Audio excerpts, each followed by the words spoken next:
Hey, welcome to Caritas Querens. In this series, I'm taking a look at what I'm calling Catholic Universalism, a form of universalism which, on the one hand, I believe is totally consistent with the teaching of the Roman Catholic Church, and alongside that, with a lot of mainstream non-Catholic Christian teaching.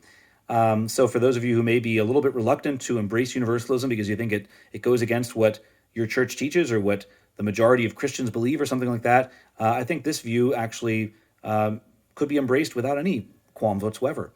And secondly, because I believe it is a more universal view of the entirety of God's revelation of eschatology, in that I believe it embraces three different aspects or strands of the truth.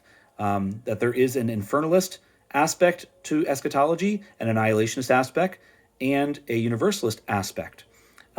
So in this video and the next two, I'm going to talk about that a little bit more.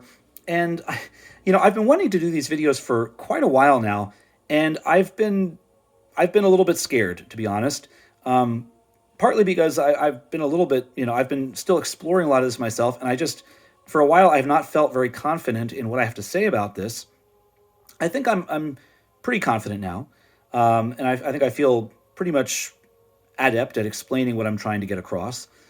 At least as adept as I can be.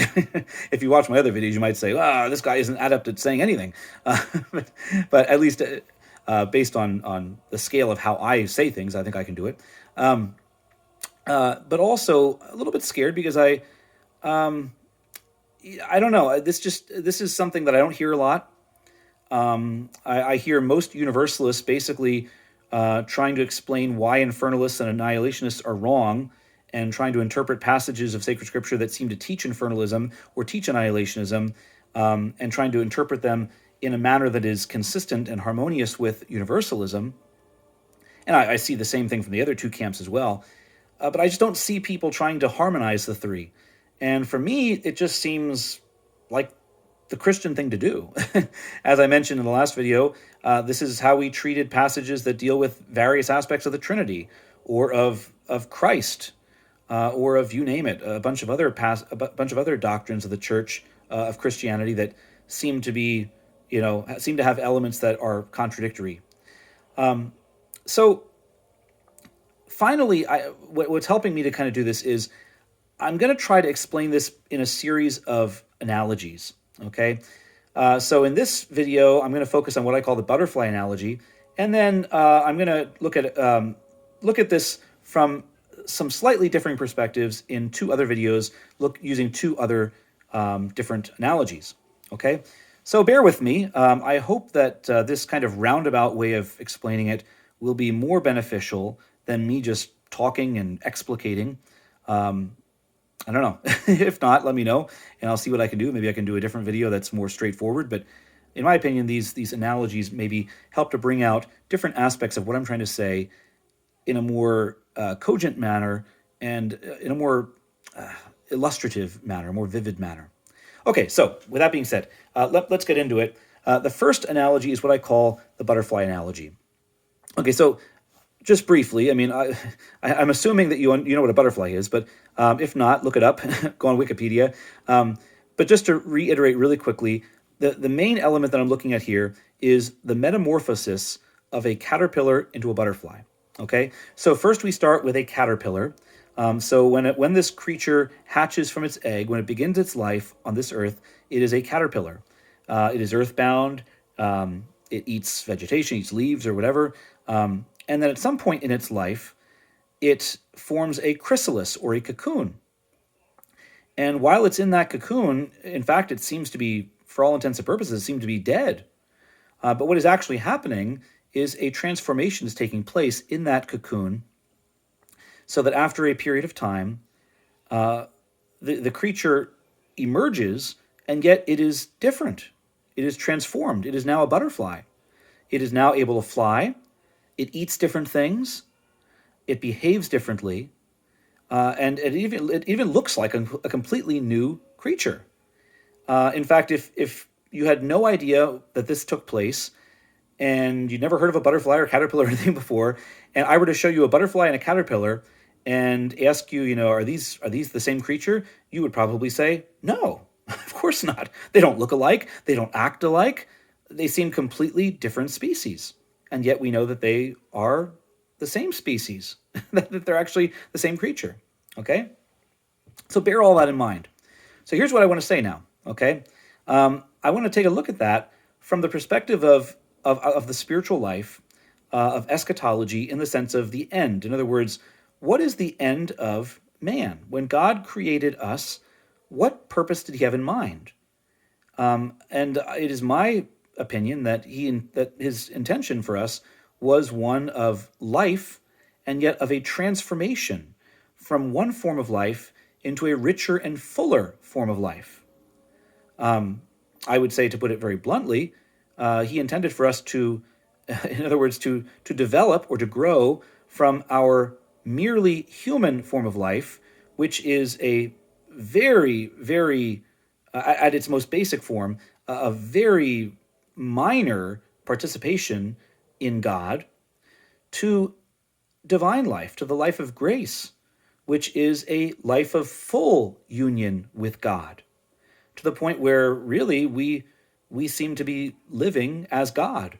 And if one didn't know better, you'd almost think that there was something completely different. That there was that the merely natural human person, and the divinized, or the human person who has gone through theosis, who is now in full union with God, you'd almost think they were two completely different creatures, completely different species, because they live so differently, they look so differently, they act so differently.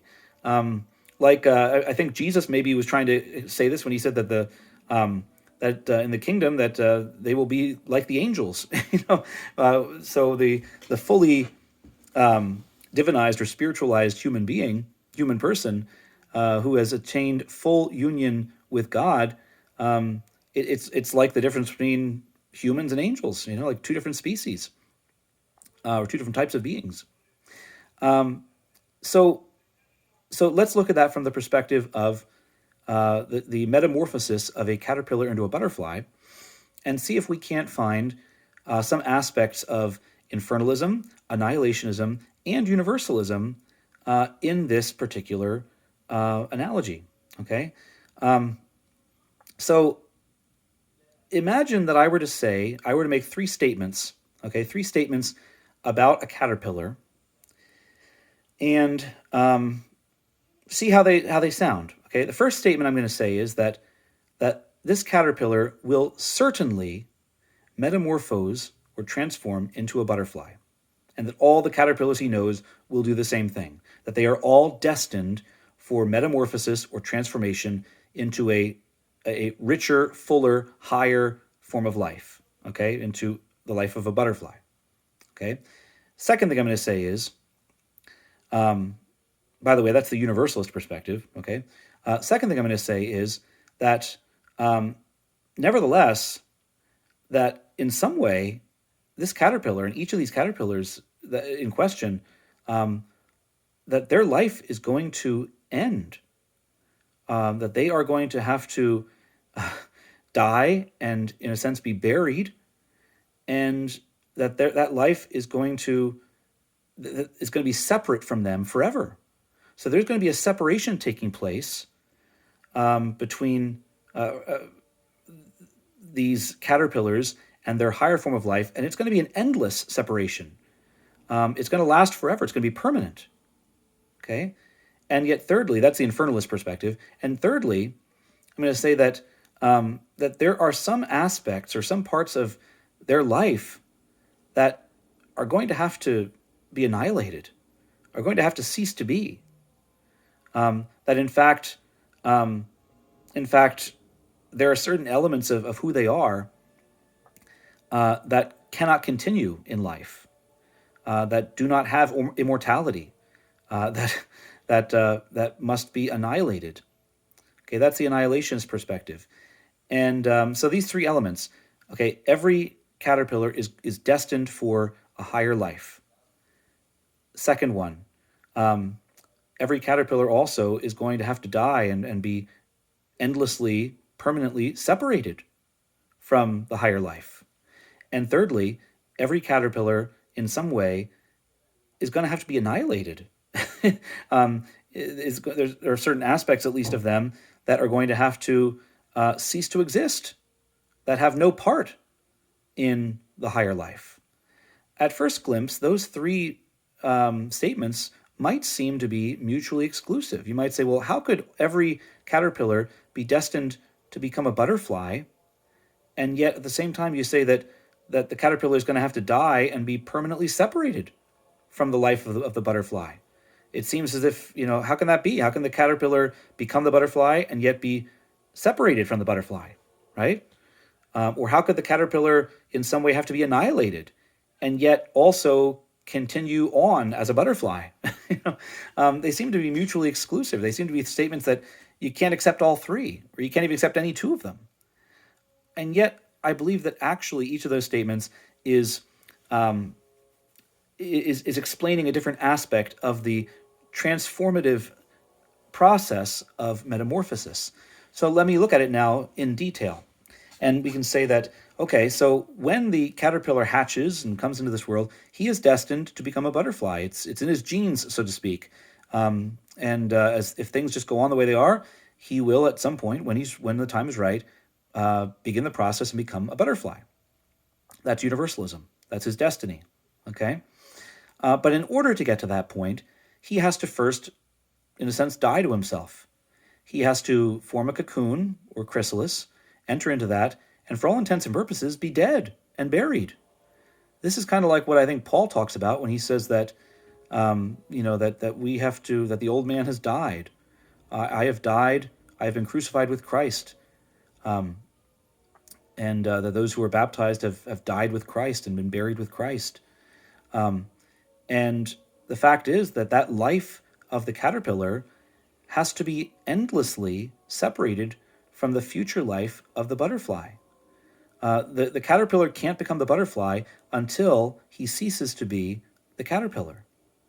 The caterpillar can't become a butterfly and live the life of a butterfly until, as a caterpillar, he dies and is buried. And then that very death of the cocoon and burial in the cocoon is then the basis or the foundation out of which he can reemerge as a transformed creature, as a butterfly. That's hell. That's hell. That's infernalism. And that it is in some way endless or permanent or definitive, because there's no going back. The butterfly can't go back and be a caterpillar again. He is forever separated from the life of the caterpillar, and vice versa. The life of the caterpillar, in a sense, is forever separated from the life of the butterfly. And it's a good thing, because if it weren't the case, how could the butterfly be a butterfly if he was also at the same time a caterpillar? But then once he becomes a butterfly, the butterfly has to start acting like a butterfly, eating the things that a butterfly eats, moving the way a butterfly moves, living the way a butterfly lives. And if you could imagine, in a sense, the butterfly having some kind of regrets or reminiscences and wishing that he could go back to being a butterfly and thinking, oh, those leaves tasted so good, I wish I could eat some leaves again instead of sucking nectar and, and so on. The reality is, if he did that, if a butterfly continued to act as a caterpillar, it would be harmful to him. He would not be fully living the life of a butterfly, and actually would be, in a sense, preventing himself from fully developing in the life of the butterfly. So he has to, there are certain aspects of who he is, of his personality or his character, you might say, that have to be annihilated, that have to just cease to exist. He has to stop them. He has to end them. So eating leaves has to be annihilated. Walking around all the time instead of flying has to be annihilated. Okay, mating with another with a caterpillar, no, it can't happen. He's got to mate with another butterfly, and so on and so forth, right? That's annihilationism. There are certain aspects of the character or personality that have to be annihilated in order for the butterfly to really, truly, fully develop in the life of the butterfly. So, I don't know. I hope that helps. I hope maybe that illustrates somewhat how I see these three strands of eschatology as being in harmony. Obviously, the analogy is that we as human beings, in our natural state, are like the caterpillar, And we are destined for the life of God. We are destined for the life of the caterpillar, so to speak. But in order to get there, we have to die. We have to die and be buried, and that is hell, and it has to be a permanent thing. We can't go back and live a merely natural life again. If we did, if we could be both natural and supernatural at the same time, how can you do that? It doesn't work. The two are mutually exclusive. So in fact, it is hell itself which actually separates the two mutually exclusive realities of the caterpillar and the butterfly, or the merely natural human life and the supernatural divinized life, the life of union with God. It is hell that makes that possible. So I think far from hell and universalism being mutually exclusive, hell makes it possible for universalism to be true because it actually separates the two mutually exclusive realities, which are the natural human life, the life of the old man, or the life of being in Adam, from the life of the new man, the life of being in Christ, the life of God in us. So I think it is actually, and it has to be endless, it has to be permanent.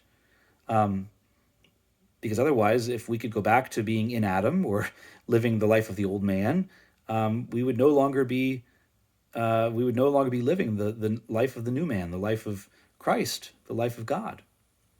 And then once we begin to live that new life of Christ, life in union with God, the life of the butterflies, metaphorically speaking, our behavior has to change. We can't keep acting and doing and living the same way we did before. And so there are certain things that have to cease to exist, have to be annihilated. You could say that there's a certain element of conditional immortality, that certain parts of us may not inherit immortal life or endless life, that certain parts of us have to cease to exist, so that the rest of us, so the real, true person that I am, can live an immortal life, can inherit immortality. So there you have it. So first comes hell, which is a kind of endless, permanent, definitive separation from the old life, the life of sin, the life in Adam. And then comes the development where we develop in the new life, and certain aspects do not inherit immortality. Certain aspects have to be annihilated, so that finally we can attain that full union of God to which we are destined, and that is universalism. So, anyway, what do you think? Does that make sense? Any questions? Any criticisms? Do you notice do you have any insights about this? Anything you think that I missed, or things I should have said, or whatever? Feel free to share them in the comments. I'd appreciate that. If you appreciated this video, like and subscribe, please, and share it with others. And yeah, thanks for watching. Till next time, adios.